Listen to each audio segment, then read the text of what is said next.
Entonces vamos a hablar de pericardio, que son varios diagnósticos diferenciales, entonces no es tan fácil. ¿Me la manda? No carga ni siquiera.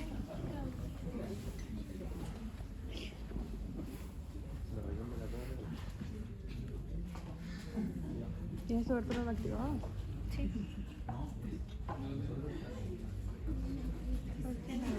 Todos me odiaban. No aparece. Todos me odiaban. Oye, qué desesperante esto de la tecnología. Voy a volver a ocupar toda la pantalla. Tengo para todos. Les iba a enviar un electro, pero no. Después se lo comparto. Ya, entonces vamos a hablar de enfermedades del pericardio. Esto va a confluir tres entidades fisiológicas distintas, que son la pericarditis aguda, el derrame pericárdico y el taponamiento. Cada una de las tres tienen unas formas de presentación que son un poquito diferentes. Lo más importante es que la pericarditis aguda es lo que realmente es más importante desde el punto de vista de médico general. El taponamiento cardíaco, aparte de saberse la tríada de B y ver que se tiene que derivar para poder manejar, es poco lo que en ese sentido podemos exigirles como médicos generales, así que en ese ámbito no se estresen mucho con esos diagnósticos que son de cosas que realmente no requieren una mayor expertise. Bien, entonces vamos a revisar un poquito las características y la fisiología de la interacción cardíaca y pericardio. Vamos a identificar el continuum entre pericarditis, derrame pericárdico y taponamiento. Desarrollar un poquito las habilidades de diagnóstico en relación a cada una de las entidades nosológicas y establecer las causas más frecuentes y las terapias que se dejan. Entonces, siempre recordar, el pericardio es un saco fibroelástico de 2 hojas, parietal y visceral. Característicamente tiene menos de 1 milímetro desde el punto de vista histológico. Cuando nosotros, por ejemplo, lo vemos en exámenes de imagen, cuando tiene un grosor de más de 3 milímetros en escáner, nosotros denominamos que es un pericardio que está engrosado. Y característicamente tiene una cierta cantidad de líquido seroso, que lo que hace es lubricar y proteger el mediastino, evitando de que haya una diferencia brusca de presiones dentro del corazón y al mismo tiempo sirviendo de amortiguación para los cambios de intensidad del punto de vista de la ubicación a nivel del corazón en relación al resto de las estructuras. Hay distintos tipos de procesos patológicos que pueden provocar el aumento del líquido que recubre el corazón y puede ser en general por aumento de la producción o disminución de la reabsorción. Entonces ahí tenemos un pericardio normal con una visión por anterior y por una visión lateral, y este es un pericardio engrosado en el contexto de una pericarditis constrictiva. Entonces, si se fijan, tiene una estructura bastante distinta y morfológicamente el compromiso puede ser circunferencial o no, o sea, un compromiso que puede ser de un solo punto del pericardio, así también como del pericardio completo. ¿Y por qué es importante? Porque en relación a las manifestaciones desde el punto de vista de su ubicación, uno puede identificar hasta qué nivel se puede comprometer. Entonces, otra cosa que uno tiene que recordar es que el pericardio no solamente rodea el corazón propiamente tal, sino también el nacimiento de los grandes vasos. Entonces, uno puede encontrar, por ejemplo, derrame pericárdico en el contexto de una disección aórtica porque se rompió la aorta ascendente. Y si la disección es proximal, o sea, de la aorta ascendente, puede estar dentro del pericardio ese contenido de sangre que se rompió.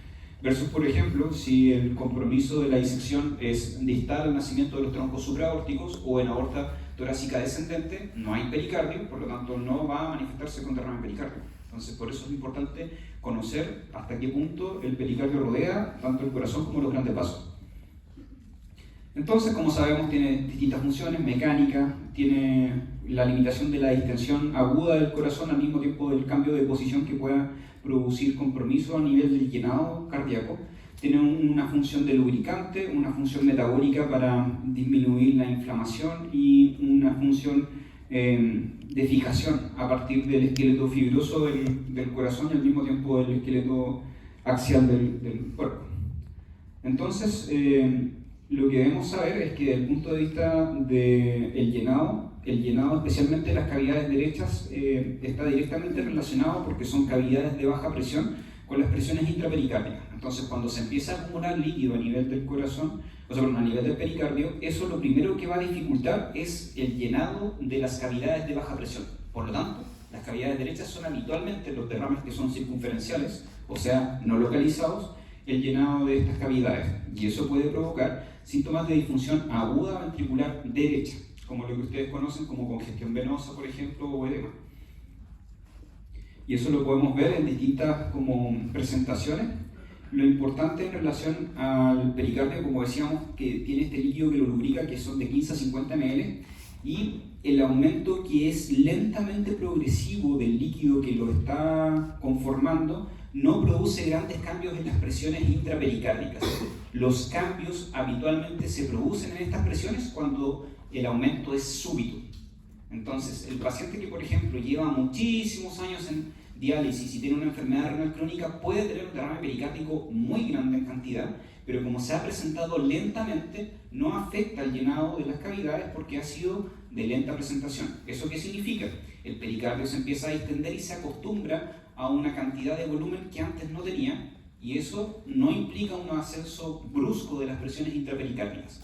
No así, por ejemplo, cuando ocurre un derrame pericárdico en el contexto después de un procedimiento o de una disección aórtica, en donde aumenta de forma brusca la presión intrapericárdica, el pericardio no se logra acostumbrar a esto y transmite estas presiones aumentadas hacia las cavidades que trabajan a menor presión, que son característicamente las aurículas y el ventrículo derecho. Entonces puede dificultar el llenado en relación a esas circunstancias. Entonces, en general, como decíamos, las presiones intrapericárdicas se empiezan a modificar en relación al volumen de líquido que hay en el pericardio, pero es progresivo. Si es que esto se produce en un largo tiempo, uno puede tener volúmenes, como decíamos, que son 4 veces el límite mayor, o sea, 200 ml, y no producir ningún cambio en el llenado ventricular. Pero si es que ese mismo ascenso pasa de tener 50 a tener 100 en un transcurso de minutos, puede dificultar inmediatamente el llenado de las cavidades derechas. Entonces, tenemos múltiples manifestaciones desde el punto de vista de las enfermedades del pericardio. La pericarditis es como la más frecuente y es la que más vamos a revisar. También tenemos los derrames pericárdicos y, como decíamos, las pericarditis crónicas y otros compromisos que pueden producirse en el contexto de masas tumorales o infiltración. Entonces, la pericarditis aguda es la inflamación de las capas pericárdicas consecuencia de diversos estímulos, que pueden ser respuestas inmunes o respuestas estereotipadas en relación a una anoxa.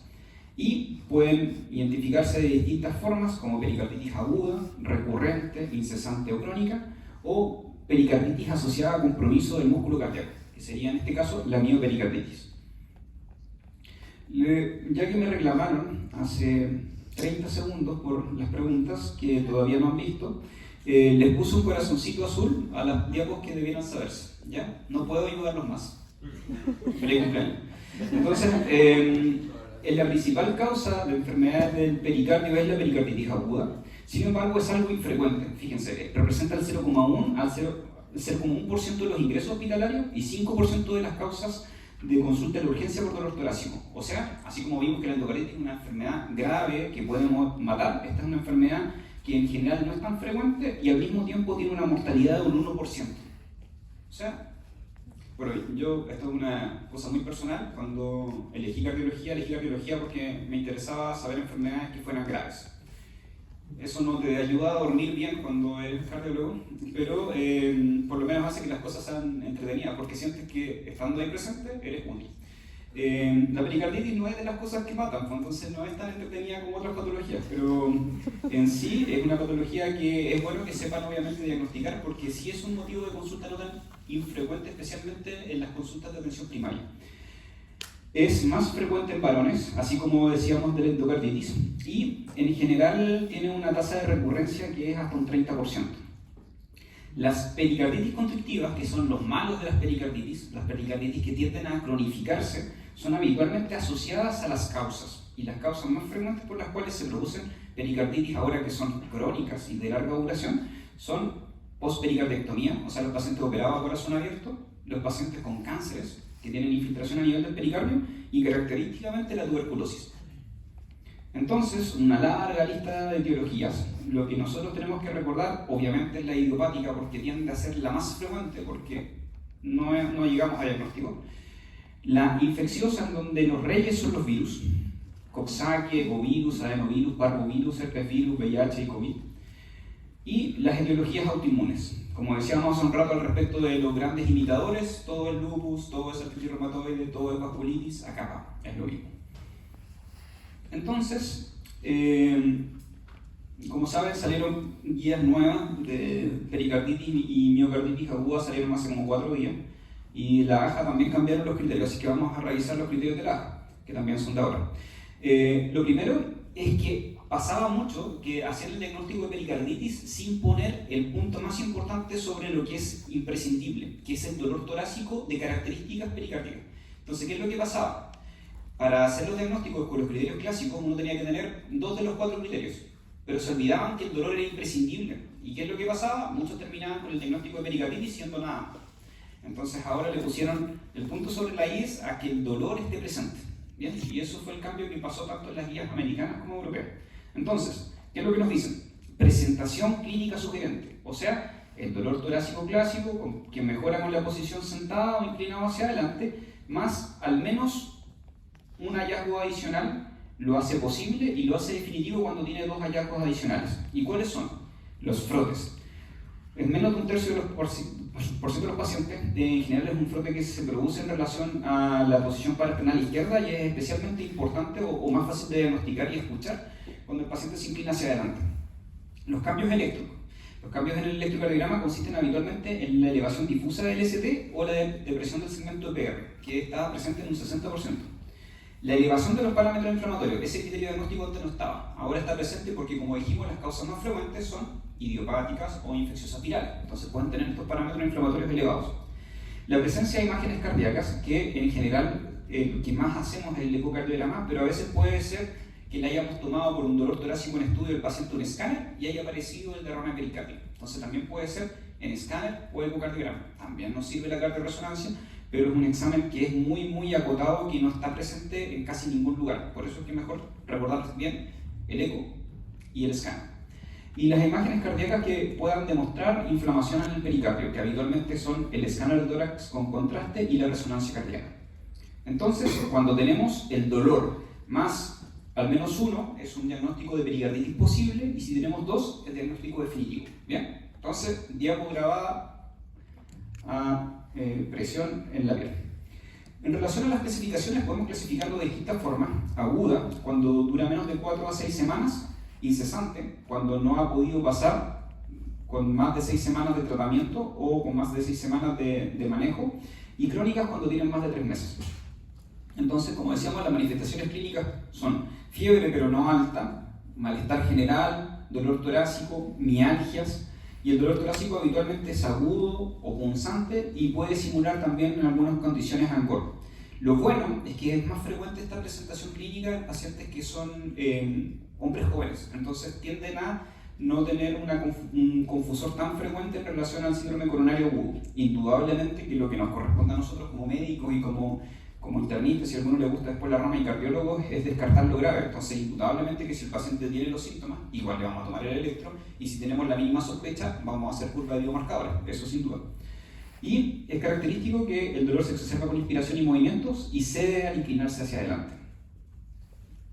Como decíamos entonces, en los frotes pericárdicos se habla de que están presentes hasta un 85% de los casos durante el curso de la enfermedad, pero en el momento agudo de la presentación decíamos que casi un tercio solamente los presenta. Y es porque, claro, en un momento agudo no sabemos, o sea, hay muchos pacientes que en su evolución, ya habiendo hecho el diagnóstico por los otros métodos, les hacen el seguimiento y descubren que más avanzados tienen ese 85%. Pero en la consulta inicial solo habitualmente un tercio tiene el frote como manifestación. Y puede ser este clásico sonido que conversábamos en serio, que es este como de 2 cueros que se frotan entre sí, cosa que nadie hace en la vida, no es algo que ninguno de nosotros sepamos, algo que lo vayamos a hacer dirigidamente, cómo suena. Y puede ser monofásico, bifásico o trifásico, a nadie le importa los 3 tempos. El electro sí, el electro les encanta a todo el mundo preguntarlo, así que ese sí tienen que sabérselo, por eso tiene un corazoncito. Entonces, la fase 1 es depresión del PR, como pueden ver acá. Un tema no quiere funcionar.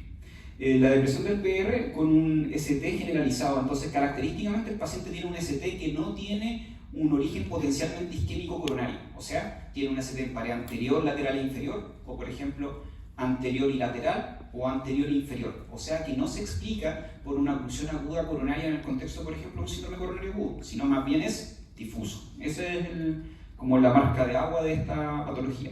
Después se inicia, una vez pasada la primera semana, es la transición, que habitualmente es que los puntos J se empiezan a aplanarse. Después, en la fase 3, se produce la negativización difusa de la onda T, y en la fase 4 se normaliza.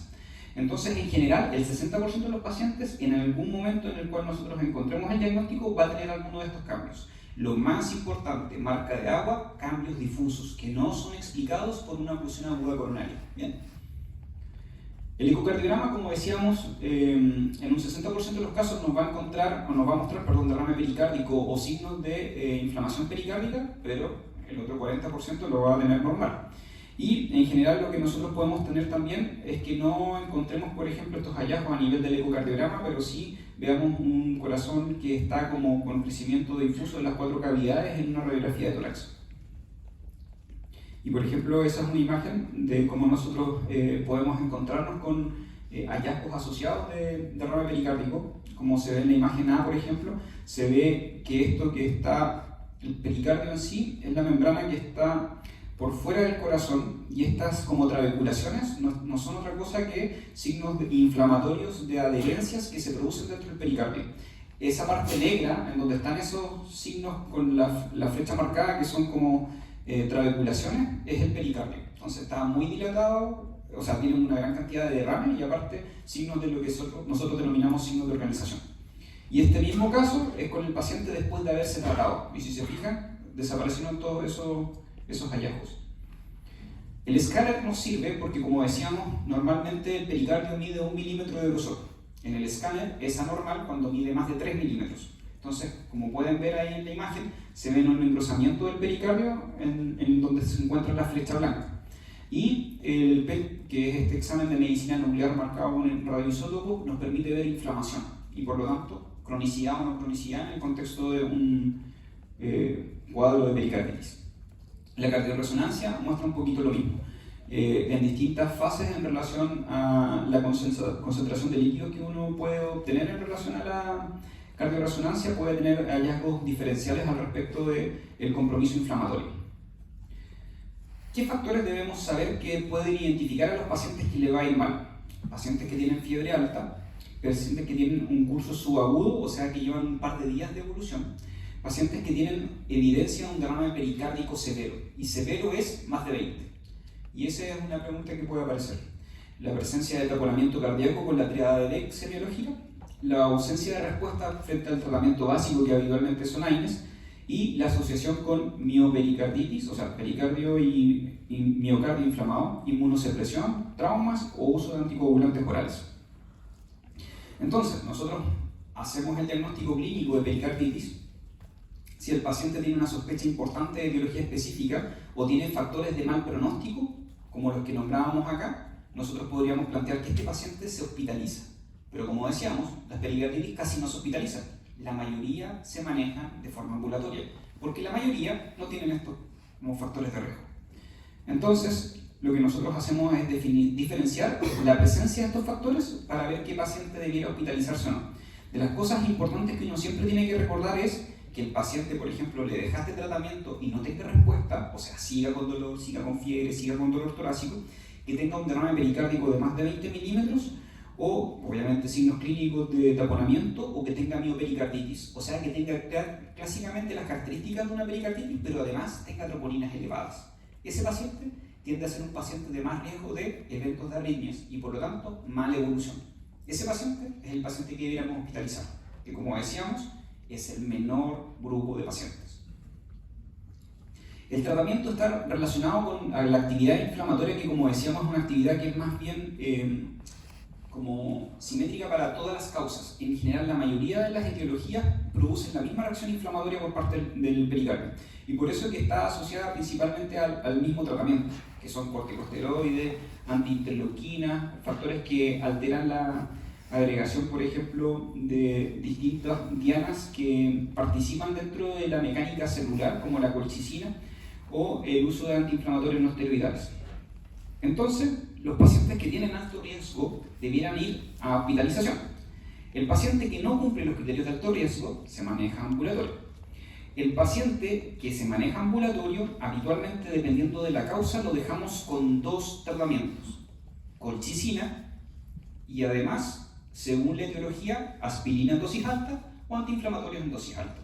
O sea, si a mí me preguntan ¿cuál es el tratamiento de la pericarditis? Como todo en medicina interna se contesta, bien, depende de la causa, pero dependiendo de la causa va con colchicina sí o sí, asociado a aspirina en dosis alta. No es esta aspirina de cardiólogo, si se fijan son de 750 a 1000 miligramos. Nosotros la aspirina de cardiólogo son 100 miligramos, ¿cierto? O 81, ahí depende de donde usted lo revise. En relación a eventos coronarios, esto es un evento inflamatorio importante a nivel orgánico y por eso las dosis que se utilizan no son 100 miligramos de aspirina, sino que son de 500 a 1000 cada 8 horas. ¿Bien? Dosis alta entonces. Si es que el paciente no parece ser de origen isquémico en relación a la pericarditis aguda, utilizamos los otros AINES, habitualmente ibuprofeno o ketoprofeno. Y el ibuprofeno es nuestro mejor amigo. Como ustedes lo conocen desde chicos, como buenos productores, tienen que haber... ¿Quién no ha usado ibuprofeno? ¿Quién nunca ha tomado ibuprofeno? ¿Uno? ¿Quién? Ya, todos hemos tomado ibuprofeno, ¿cierto? Uno de nuestros antiinflamatorios favoritos. En general, los pacientes que no son de origen isquémico en relación a la pericarditis se manejan con colchicina más ibuprofeno de 600 miligramos hacia arriba, incluso uno puede dejar 800 hasta 2400 al día, y eso lo dejamos habitualmente por unas 2 a 4 semanas. Entonces acá está el resumen en relación a las últimas guías de las dosis que utilizamos. Y lo que en general vamos haciendo es que tenemos estas dosis altas iniciales y después de eso nos vamos bajando hasta completar una terapia total de 4 semanas. ¿De los que son de origen isquémico también se ocupa el ibuprofeno o solamente la aspirina? Eso, es isquémico o aspirina, no isquémico los otros antiinflamatorios, como ibuprofeno. Ese es como el mensaje. Entonces todos van con colchicina y dependiendo isquémico o no isquémico, aspirina o ibuprofeno, punto final. ¿Ven? Sencillo, easy dollar, como dirían por ahí en relación a los tratamientos. Bueno, hay múltiples estudios que lo que hacen es demostrarnos cómo se comportan los distintos medicamentos que utilizamos para manejar este tipo de casos, como la colchicina, que lo que hace es inhibir la polimerización de los microtúbulos y por lo tanto con eso inhibe la mitosis y con eso disminuye la inflamación. Y como decíamos, es la primera línea. Ahora, los AINES, o la aspirina, que también es un AINE, se utiliza habitualmente por un mes, o sea, 4 semanas de eso. Las primeras 2 semanas intenso y de ahí vamos descendiendo hasta suspender a las 4 semanas. Pero la colchicina la utilizamos habitualmente 3 meses. ¿Bien? 3 meses colchicina. Y en relación a cómo se comporta el paciente, en general lo que vamos haciendo es el control clínico, si el paciente no se hospitalizó en una semana, con exámenes, hemograma, función renal, función hepática y la evaluación clínica para ver cómo se ha comportado. Si es que cede frente a los tratamientos, si el paciente se siente mejor y si no ha tenido un deterioro desde el punto de vista clínico. Y otra cosa que es súper importante y que siempre la preguntan es que este tipo de patologías también nosotros debiéramos asociarla a una restricción de la actividad física, ¿ya? Y forma parte del tratamiento, el reposo. ¿Por qué? Porque los pacientes que tienen pericarditis aguda tienden a hacer en los lugares en donde hay inflamación pericárdica más riesgo aritmogénico. Entonces, si nosotros le hacemos estresarse porque vamos a hacer algún tipo de actividad deportiva especialmente, los pacientes que son deportistas tienen restricción de 3 meses de actividad física intensa, porque pueden hacer muerte súbita durante eso. Quizás ese es uno de los datos puristas más importantes al respecto de esta patología. Y no le puse corazoncito, perdón. El pronóstico, como decíamos, la mayor parte de los pacientes tienen buen pronóstico a largo plazo. En general, la mayor parte de los casos son virales o idiopáticas y por lo tanto tienden a pasar solo, salvo con el manejo, o sea, pasar solos con el manejo de antiinflamatorios más colchicina. Los pacientes que no andan bien habitualmente son los que son de etiologías más severas, como infecciones bacterianas, las etiologías como neoplásicas o la tuberculosis. Y en general son esos los pacientes que tienden a recurrir. Y las pericarditis, cuando son recurrentes, son aquellas que, a pesar de haberse manejado, haber tenido una inicial buena respuesta, después vuelven a recurrir en el transcurso de las próximas semanas. Y tienden a ser por estos agentes que son más difíciles de erradicar, como decíamos, las bacterias, la tuberculosis o las que tienen que ver con enfermedades autoinmunes. Entonces, lo que nosotros deberíamos hacer, manejo inicial con aspirina o antiinflamatorios más colchicina y evaluar la respuesta dependiendo de cómo el paciente evoluciona. Si no tiene buena respuesta, el manejo es de especialista, o sea, no debieran aprendérselo. Pero ahí empiezan otras dianas a funcionar, corticoides o anti-interleuquina 1. Hay otras cosas que son patologías del pericardio, pero que ya son en una fase un poco más crónica. No entran en la prueba, tienen que saber que existen solamente. La pericarditis constrictiva, que puede ser crónica o transitoria, y generalmente está asociada a estos agentes que son más difíciles de manejar, como la tuberculosis o especialmente el post-pericardiectomía o la radiación.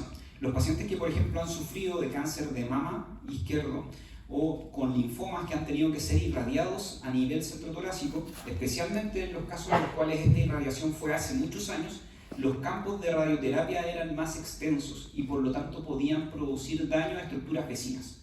Y por ejemplo, compromiso pericárdico en relación a inflamación producto de la noxa no específica. ¿Bien? Entonces, claro, ahora la radioterapia cada vez es más específica y los campos son cada vez más protectores para solo irradiar el tejido que tiene que recibir la quimioterapia, o sea, la radioterapia. Pero antes no era así. Entonces, se pueden presentar, por ejemplo, en una situación mucho más tardía, pericarditis secundaria a esto. Y ahí se transforma en un continuum, en donde pasamos inicialmente por una fase aguda y después con una fase inflamatoria que es más bien crónica. Y ahí se producen distintos hallazgos que en general lo que nos demuestran es que hay inflamación, como se puede ver en la imagen de la ventana de cuatro imágenes, donde se ven las flechas blancas. Ahí se ven zonas en las que se encuentra inflamación del pericardio colindante con los anillos fibrosos de la válvula mitral y la válvula tricúspide. Y ahí nosotros habitualmente tenemos como distintas formas para poder identificar que el paciente esté en el seno de una pericarditis crónica. Dentro de las cosas que a nosotros nos gusta en relación a no preguntar en las pruebas, sino que nos gusta desde el punto de vista de los clásicos rondas o interrogatorios en medicina interna, son qué pericarditis produce calcificación y por lo tanto se puede ver en una radiografía y en un escáner. Y la respuesta siempre es tuberculosis. Y como la tuberculosis tiende a ser una patología que no está erradicada, especialmente en relación a nuestras condiciones sanitarias, que como saben, la novena región no es la mejor en ese sentido, tampoco tiene buenas expectativas al respecto de consulta precoz para los pacientes. Nos pueden llegar pacientes en fase muy avanzada con una pericarditis crónica que característicamente van a verse así en el escáner, como se ve en esta imagen, calcificación anular circunferencial. Bien. Y acá tenemos las interacciones respirofásicas que se pueden producir en relación a lo que se llama una pericarditis crónica, que el paciente inspira y si se fijan el septum interventricular se aplana. No sé si lo logran ver ahí. Entonces vamos a verlo o no, porque este es el septum interventricular, este es el tracto salida del ventrículo derecho y el ventrículo izquierdo que siempre se ve redondito. El paciente inspira y por la interacción respirofásica se produce aplanamiento del septum, fíjense. ¿Sí? ¿No? Estamos muy cerca del almuerzo, doctor, déjenos ir, perdón. Mi emoción no se vio reflejada en sus caras. Bueno.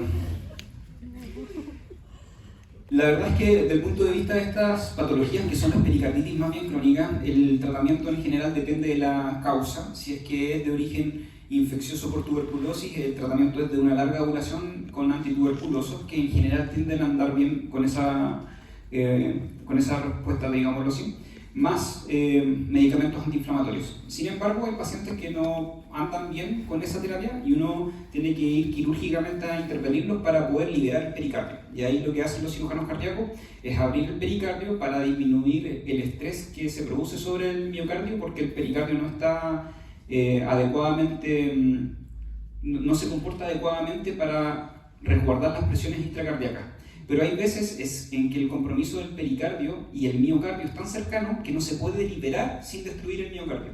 Entonces lo que hacen ahí es esa como incisión en tablero de ajedrez que se ve al principio. Los cirujanos le dijeron tablero de ajedrez, no le puse nombre yo. En donde lo que hacen es cortar el pericardio por encima para poder evitar de que haya demasiada presión por sobre el miocardio, y es lo que hacen habitualmente las pericarditis tuberculosas cuando no evolucionan bien a pesar de los tratamientos con antiinflamatorios y antituberculosos. Dos palabras sobre miocarditis. Cuando hay un compromiso mixto que habitualmente se asocia a dolor torácico, es una de las causas clásicas por las cuales llega el paciente y le dejamos este diagnóstico que probablemente lo vieron con el doctor Soto, que es el MINOCA. No sé si lo alcanzaron a mirar un poquito. En síndrome coronario agudo, más o menos entre un 15 y un 40% de los pacientes tienen diagnóstico de que no tuvieron un infarto con lesiones coronarias importantes. Entonces ahí uno empieza a identificar cuál fue la razón, porque el paciente generó daño miocárdico, porque hizo cambios en el electro, cambios en relación a las troponinas, pero no tenía ninguna lesión coronaria con más de un 50%. Y una de ellas son las miocarditis. ¿Por qué? Porque el paciente se puede manifestar con alteraciones del ST, especialmente en pared lateral, y elevación de troponinas porque hay un daño tisular a nivel miocárdico. En general, los pacientes, dependiendo de la etiología de la miopericarditis, tienen buena evolución, pero son pacientes que tienen más riesgo en el contexto de arritmias en el momento agudo. Entonces son esos pacientes que estaban en el grupo de alto riesgo que nosotros hospitalizamos. ¿Bien? Ya terminamos la primera patita. Segundo, derrame pericárdico. El derrame pericárdico en general está presente asociado habitualmente a condiciones como la pericarditis aguda, pero pueden ser también de otras etiologías. Lo podemos definir como agudo, subagudo, crónico. El crónico siempre en pericarditis es con más de 3 meses, así que por lo menos los que hicieron las clasificaciones nos facilitaron la historia. Y en relación a los tamaños, lo que quiero que aprendan es que es severo sobre 20 milímetros. ¿Ya? ¿Por qué es importante ese? Porque ese es el que más riesgo tiene después de evolucionar a taponamiento y por lo tanto comprometer el llenado miocárdico y producir lo que se llama un shock obstructivo, que es una situación de muerte. Entonces, la forma en como nosotros hacemos el diagnóstico habitualmente son con métodos de imagen y lo hacemos la mayor parte de las veces con ecocardiograma, donde siempre en diástole medimos cuál es el tamaño del derrame y si es de más de 20 milímetros le ponemos el título de severo. Entonces, podemos encontrar distintas características como de transudado o exsudado, es una caracterización que uno debiera hacer desde el punto de vista de análisis de líquido, pero en el ecocardiograma habitualmente podemos encontrar esas características si es que el paciente tiene o no presencia de adherencias, por ejemplo. Los pacientes que tienen esas adherencias que veíamos nosotros en la otra imagen o que se ven acá en la fila inferior, en D, E y F, son pacientes que si uno hace una punción pericárdica y extrae el líquido, van a tener un líquido heterogéneo, van a tener un líquido con características de exudado versus los que no tienen estos signos de adherencia que habitualmente son transudados. De nuevo, la mayor parte son idiopáticos. Y para nosotros idiopático habitualmente significa que no le estudiamos lo suficientemente bien la causa, porque siempre los idiopáticos, o la mayor parte de las veces, son virales. ¿Ya? Entonces, la mayor parte de los derrames pericárdicos son virales. En los países desarrollados se plantea que hasta un 50%, y las otras causas son principalmente el cáncer, o sea, compromiso metastásico habitualmente por cercanía, no que haya un tumor que esté infiltrando en el pericardio, sino que haya alguna estructura que tenga un cáncer cercano. Por ejemplo, una metástasis a nivel pleural que esté en la pleura izquierda, o un cáncer pulmonar que esté cercano, o un linfoma que esté en mediastino. ¿Bien? Y en países en desarrollo, la tuberculosis es una causa frecuente. El estudio del derrame está directamente relacionado con el tamaño. Entonces, nosotros nunca funcionamos lo que son derrames, por ejemplo, leves. Nunca. Podría preguntarse fácilmente en una prueba y ser un distractor. Nunca va a funcionar un derrame leve porque podemos pinchar el miocardio. Y a nadie le gusta pinchar un corazón que está latiendo, ¿cierto? No sería buena idea. O sea, se puede hacer, pero nunca es buena idea. Entonces, para nosotros siempre estudiamos los derrames pericárdicos que tienen una cantidad que es de más de 20 milímetros, o sea, un derrame pericárdico severo. ¿Y qué es lo que vamos a buscar dirigidamente? Cómo está el revuelto celular, cómo están las glucosas, las proteínas, el LDH, que nos habla la diferenciación entre exudado y transudado, y vamos a hacer dirigidamente tinciones para buscar bacterias y PCRs de líquido para buscar tuberculosis, que es lo que habitualmente hacemos. Y también le hacemos habitualmente el cultivo de Koch para buscar dirigidamente tuberculosis pensando en esa sospecha. En los que son de origen neoplásico, habitualmente son en relación a metástasis, y las metástasis que más frecuentemente lo producen son las de tejidos circundantes, o sea, de cosas que están cerca del corazón. Pulmón, mama, linfoma, leucemia y el melanoma, que es el comodín de todos porque es como que una de las formas de presentación de patología dermatológica que puede simular cualquier cosa, si como nuestra endocarditis. y las manifestaciones están directamente relacionadas con la velocidad de instauración del derrame.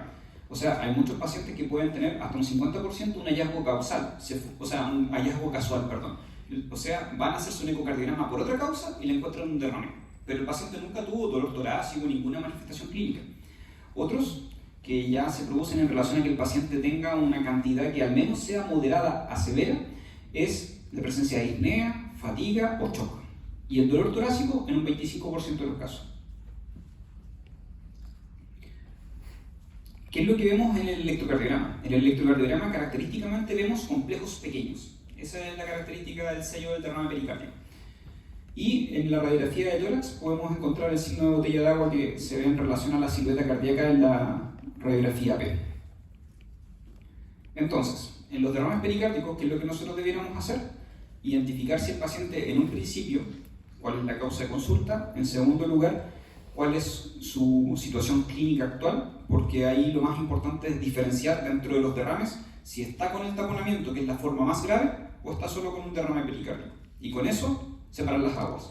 ¿Por qué? Porque el taponamiento cardíaco es una emergencia médica que sí o sí se hospitaliza, que sí o sí en el caso de ustedes se deriva para que un cardiólogo intervencional o un cardiocirujano o la persona que esté disponible le haga un drenaje que puede ser inmediato o puede ser en el transcurso de las próximas 2 horas. En general, el tratamiento del derrame pericárdico depende de la severidad que el paciente tenga y de la causa. Como dijimos, la mayor parte son idiopáticos, pero también hay otras etiologías que pueden estar relacionadas directamente. Por ejemplo, las neoplasias, en donde el tratamiento es de la neoplasia misma, o sea, por ejemplo, darle quimio o resección tumoral a los tumores. Y en el caso que el paciente evolucione con el derrame a progresión, o sea, se haga más severo, un drenaje pericárdico. Si se fijan, ya estamos terminando. Y el taponamiento es la última parte del derrame pericárdico, es cuando el derrame pericárdico se ha hecho severo y compromete el llenado ventricular. Entonces es una emergencia médica. Y lo que una vez hice esta clase y no me puse la triada de Beck y me pegaron mis colegas cardiólogos. Entonces esto sí que de taponamiento, la única cuestión que tienen que saber es esto, ¿ya? Que es cómo se hace el diagnóstico. Entonces, 1/3 de los pacientes lo tiene, ese es el problema, que es una entidad posológica que se fundamenta en una triada que es infrecuente. Pero es en relación a los aumentos de las presiones venosas, o sea, el paciente habitualmente tiene ingurgitación yugular, presenta hipotensión y ruidos cardíacos atenuados. Esa es la triada de Beck. Y eso es algo que siempre el mundo va a preguntarle en cualquier parte en medicina. ¿Cuál es el problema de esta patología? Decíamos que, por ejemplo, la mortalidad era menos del 1% para la pericarditis aguda, esta tiene un 14%, es como un infarto. Entonces es una patología grave. ¿Qué es lo que se produce? Un continuum, como decíamos, de aumento de las presiones del pericardio en relación a un aumento del volumen, y eso finalmente se traduce en un taponamiento hemodinámico, ecográfico y finalmente el taponamiento clínico. ¿Qué es lo que vamos a encontrar? Signos de congestión venosa, sistémica y pulmonar, disminución del gasto cardíaco, hipotensión y taquicardia refleja, que es como siempre el corazón compensa cuando no tiene un adecuado gasto. Entonces, se produce un deterioro del llenado ventricular, principalmente comprometiendo la diástole y especialmente en la cavidad de menor presión. Y siempre la cavidad de menor presión es la aurícula derecha. Y, del punto de vista clínico, una de las cosas que nosotros podemos encontrar es el pulso paradójico, que lo que hace es que en relación al aumento del retorno venoso, cuando uno inspira, se produce una disminución de las presiones arteriales.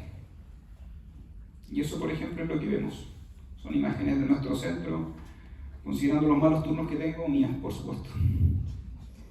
Y este otro, derrame pericárdico con taponamiento. Si se fijan, el corazón está bailando literalmente sobre una bolsa de agua, ¿ya? Y eso obviamente produce compromiso del llenado ventricular izquierdo, que es el que más nos interesa, y finalmente el shock. En el ecocardiograma vamos a encontrar característicamente el derrame pericárdico que sea severo, o sea, de más de 20 milímetros, y la compresión de las cavidades. O sea, como veíamos acá, por ejemplo, que la aurícula derecha se comprime en algún momento del ciclo cardíaco. La aurícula derecha es esa parte que está flotando como sigue. Entonces, la presión intrapericárdica aumentó a tal punto de que el llenado del ventrículo derecho, producto del compromiso del llenado de la aurícula derecha, se hace imposible.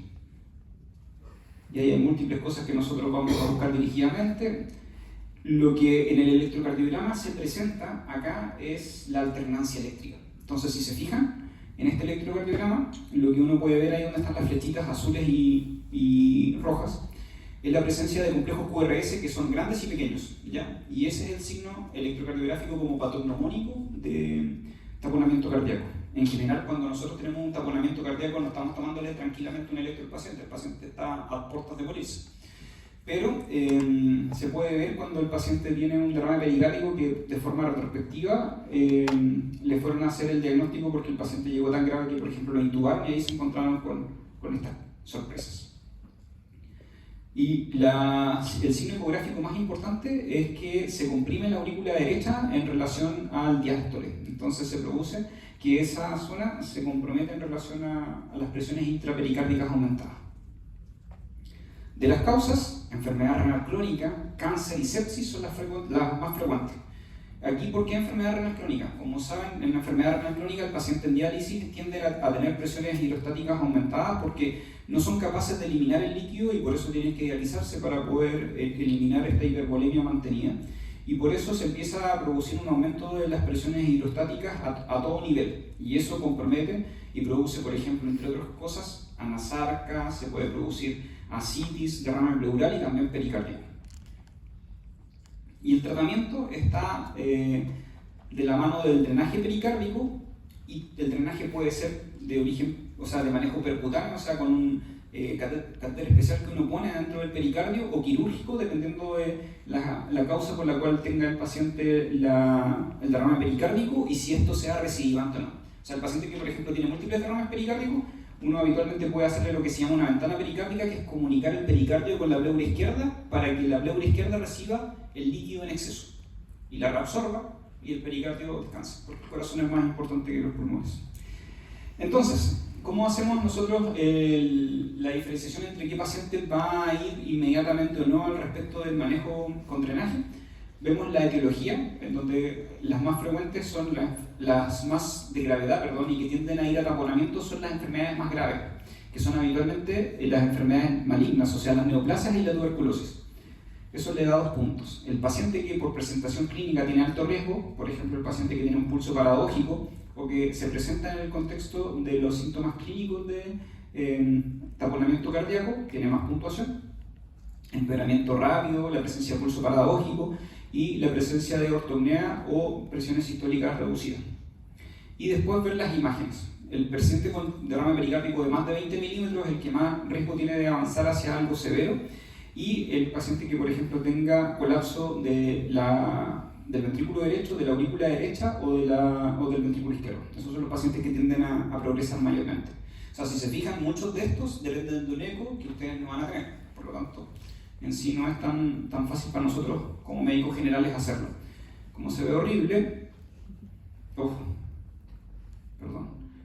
aquí había puesto, supone, la diapositiva de la última guía, pero lo que dice es que en relación a todos estos puntos que nosotros estábamos comentando, cada uno, si se fijan, tiene un numerito al lado, que puede ser 1, 2, 3, 0, 5. Uno suma los puntos y en relación a eso, el paciente que tiene más o igual de 6 puntos va a un drenaje de emergencia, que es inmediato. O sea, tú haces el diagnóstico, inmediatamente lo drenas. El otro, que el que no tiene 6 puntos, es un paciente que habitualmente se puede drenar en las próximas 12 horas. Y por lo tanto uno puede esperar al día siguiente a que algún experto lo haga. De cualquier manera, para ustedes como médicos generales, el diagnóstico es triada de Beck, activar a alguien que lo pueda drenar. Las disquisiciones estas son nuestras. ¿Bien? Así que esto no es para que se lo aprendan, lo que tienen que saber es la triada de Beck y desde el punto de vista clínico las cosas más frecuentes, que como dijimos eran neoplásica y enfermedad renal crónica. Con eso ya yo me quedo tranquilo y feliz. ¿Bien? Ya apareció. Perfecto. Bien, entonces, como decíamos, las enfermedades del pericardio cumplen el precepto de un continuum desde inflamación de sus capas hasta una reacción inmunomediada y que puede comprometer el llenado diastólico e incluso producir choque obstructivo en el caso más grave, que es el taponamiento. La pericarditis aguda la revisamos, se vincula su pronóstico al respecto de su etiología y también el tratamiento. Coronarias, no coronarias, aspirina, ibuprofeno. Y todas con colchicina. Tiempo de los antiinflamatorios 1 mes, tiempo de la colchicina 3 meses. Punto. Fácil y bonito. Si tiene alguno de los factores de riesgo, habitualmente consideramos hospitalizarlo. Si no están presentes, los controlamos a 7 días. Y en lo que respecta al derrame pericárdico, el diagnóstico se hace habitualmente con ecocardiograma o imágenes, por lo tanto no siempre los tenemos disponibles. Y en general el pronóstico depende de cómo se manifiesta en relación a la velocidad de instauración, al mismo tiempo así como de sus causas. ¿Bien? Y contra todo pronóstico terminamos muy rápido. Muchas gracias.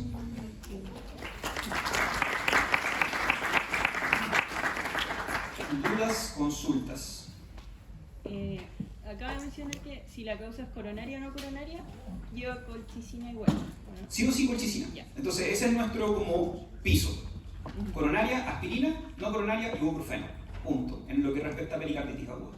Gracias. Entonces colchicina para todos. Ese es como el concepto de ¿Cuál es el efecto de la colchicina? Lo que hace es disminuir la respuesta inflamatoria, que es como simétrica a casi todas las causas de pericarditis, a través de esto de bloquear como la síntesis de microtúbulos a nivel celular. Entonces con eso bloquea la inflamación y con eso se, entre comillas, activa que el organismo se siga como el mismo disminuyendo la inflamación. Entonces lo que hace es disminuir la inflamación aguda, pero lo van a ir conociendo después en el tiempo. La colchicina es un fármaco que van a utilizar, por ejemplo, en la enfermedad reumatológica. Lo había escuchado más Sí. que nada en cáncer. Se utiliza en reumatología más que en cáncer. En cáncer igual pueden utilizarse especialmente en los pacientes con policerositis, y en cardiopatía coronaria crónica puede que se los hayan nombrado así como porque hay algunos estudios como el Colcott, por ejemplo, que lo utilizan para disminuir los infartos en pacientes que tienen causas que no quedan tan claras pero que hacen que se reinfarten muchas veces y que le controlas al máximo los factores de riesgo cardiovascular clásicos como la diabetes, la presión, el colesterol alto, la edad, antiagregantes plaquetarios, y aún así se siguen reinfartando. Es una de las dianas que se utiliza al respecto de eso. ¿Hay pacientes que tengan contraindicado el uso de la colchicina? El problema de la colchicina son las reacciones digestivas, entonces hay pacientes que no lo toleran. Entonces en esos casos habitualmente lo que tienden a hacer habitualmente son diarreas que no sean fáciles de tolerar, digámoslo así.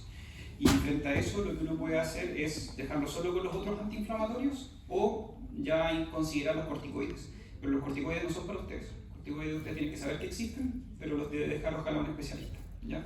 ¿Por qué? Porque hay pacientes que con los corticoides hacen reacciones adversas y los corticoides tienen una lista larga de reacciones adversas medicamentosas. Entonces no es la idea que ustedes los dejen salvo por tractos cortos de tiempo, así 7 días, 14 días, 21 días en el contexto, por ejemplo, de un EPOC sobreinfectado o un asma descompensada. Pero no en estas situaciones que habitualmente son varios meses de tratamiento. Tienen que saber que existen, ¿no? Pero no utilizarlo ustedes.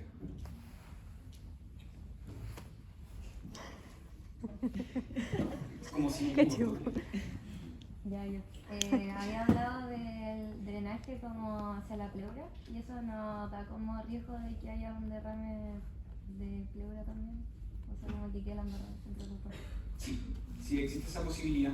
Especialmente si es que, por ejemplo, el tumor primario es un tumor pulmonar, puede contactar con la pleura y, producto de eso, hacer lo contrario, que es que el derrame pleural que per se ya está generado ahí, viaje hacia el pericardio. En general, las presiones intrapericárdicas son mayores a las presiones intrapleurales, entonces tiende a ir con dirección pericardio-pleura.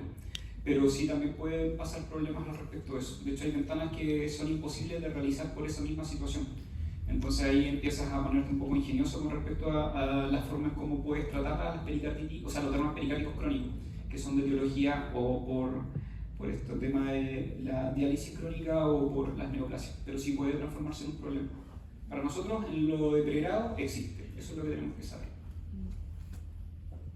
Doctor, que he escuchado como de la pericardiotomía y de la pericardiocentesis. ¿Sí? Como, ¿en qué casos se hace cada uno? O sea, y siempre, o sea, me imagino que menos invasivo es la pericardiocentesis. Perfecto, sí. Pero eso, ¿en cuándo, hasta qué punto? Claro. La pericardiectomía se hace para poder resecar un pericardio que está inflamado crónicamente. Entonces, habitualmente es para pericarditis constrictiva. ¿Bien? O sea, para una pericarditis que no respondió al manejo antiinflamatorio y que está habitualmente asociada a estas patologías que decíamos de alta gravedad: neoplasias, tuberculosis, infecciones bacterianas, radioterapia. Esas son las que tienden a comprometer de forma crónica el pericardio y que a pesar de todos los tratamientos no anden bien farmacológicamente y por eso tienes que intervenirlo desde el punto de vista quirúrgico. La pericardiocentesis es para el derrame pericárdico. pericardiocentesis, derrame pericárdico, pericardiocentesis, derrame pericárdico, así como un continuo. Entonces, ¿qué es lo importante ahí? Se realiza el drenaje pericárdico cuando tenemos este derrame pericárdico que es de más de 20 milímetros con signos de agravamiento o cuando el paciente lisa y llanamente tiene un taponamiento cardíaco. Y eso habitualmente se hace en el contexto de urgencia, siempre imagen guiado. Entonces lo hacemos guiado con ecografía al menos o con ecografía más fluoroscopía, que es en los pabellones de hemodinamia, así como cuando hacen las coronariografías y ven la proyección de las distintas arterias. Acá lo mismo, pero para poder establecer un acceso adecuado al pericardio. Es un procedimiento que no está exento de complicaciones, o sea, uno por intentar pinchar el pericardio puede pasar a pinchar el miocardio igual y comprometer el corazón y con eso la vida del paciente. Si está hecho a ciegas, el riesgo de morbilidad, o sea, de que se complique es de un 20%, no es menor. Entonces, también, no es conocimiento de un médico general, si de hecho cuando ustedes revisen en el UNACOM es saber qué se tiene que hacer, pero no hacerlo ustedes, para que no se estresen por eso. ¿Ya? No es un procedimiento para ustedes. Distinto, por ejemplo, la punción lumbar, eso ya es distinto. Eso sí es de resorte de ustedes que pueden hacerlo desde el punto de vista procedimental. Por eso es que es importante que lo aprendan a hacer en anestesia y después no ensayen mucho. Eso.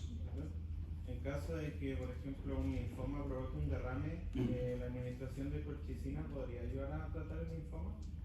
No debiera tratar el linfoma como tal. En general puede tratar las complicaciones secundarias. Entonces le va a ayudar, por ejemplo, si el linfoma también es mediastínico, a disminuir el derrame pleural. Pero no va a ser el tratamiento en ningún caso del linfoma como tal, sino que va a ser un ayudante, lo va a ayudar, ¿no? Cuando mencionó las causas del taponamiento, de los principales pensé que está la enfermedad renal crónica, la neoplasia, eso es, según el taponamiento cardíaco es como la peor evolución que puede tener un derrame. Exacto. Pero dentro de las causas como tal del derrame, decía que eran idiopáticas la mayoría, entonces sí. Dentro de todas esas causas están estas causas que pueden hacer que evoluciones del derrame a... Claro, sí, este es como el monstruo, es como, por ejemplo, hiciste algo mal, tu mamá te va a retar, pero hay distintos tipos de respuesta de la mamá, una respuesta mala y una respuesta horrible, ¿cierto? Entonces uno siempre tiene la posibilidad de que las cosas salgan mal, en la vida en general. En este caso, digámoslo así, son las que más frecuentemente se asocian a que el derrame pericárdico no se reabsorba por sí mismo y que vaya a ser un derrame severo. Pero son mucho menos frecuentes que las que más presentan derrame pericárdico, que son las idiopáticas y las virales. O sea, habitualmente el mundo anda bien y la mamá no se enoja tanto. Pero hay veces en que la mamá se enoja mucho. Y estos son los casos en los cuales habitualmente funciona así. ¿Doctor? Sí. Siguiendo esa misma línea, por ejemplo... ¿De la mamá o de...? No, de los reyes. En el derrame pericárdico crónico, ¿con cuál se asociaría más? De la, por ejemplo, enfermedad renal crónica, cáncer o todas. Habitual. Lo que pasa es que el cáncer, cuando persiste con el derrame pericárdico, habitualmente es un cáncer que no está siendo tratado adecuadamente o no puede tener respuesta porque está en una fase muy avanzada. Entonces habitualmente no se asocia a tanta cronicidad, lamentablemente, porque es mal pronóstico. Pero la enfermedad renal crónica es la que habitualmente más tiende a tener derrames pericárdicos crónicos, entre comillas, ¿ya? Porque claro, está planteado en relación a la alteración del volumen hidrostático que se produce en relación a una hipervolemia sostenida en el tiempo. Y ahí el manejo es mejorar las características de la diálisis o, si el paciente tiene condiciones, trasplantarlo, que es lo mejor que le puede pasar al paciente. Pero hay veces en las cuales no responden y, digamos, así que el paciente tiene que vivir con eso y con múltiples drenajes y al final esos habitualmente terminan en ventana pericárdica. O sea, bueno, esto de comunicar el pericardio con la pleura para que la pleura se haga cargo, digamos así, y que alguien más haga el trabajo. ¿Sí? Bien. ¿Sí? Entonces, muchas gracias por su atención, muchachos, que sea una hermosa experiencia el curso de Medicina Interna y de Cardiología y espero que nos veamos en el OSCE. ¿Ya? Éxito en todo. Gracias.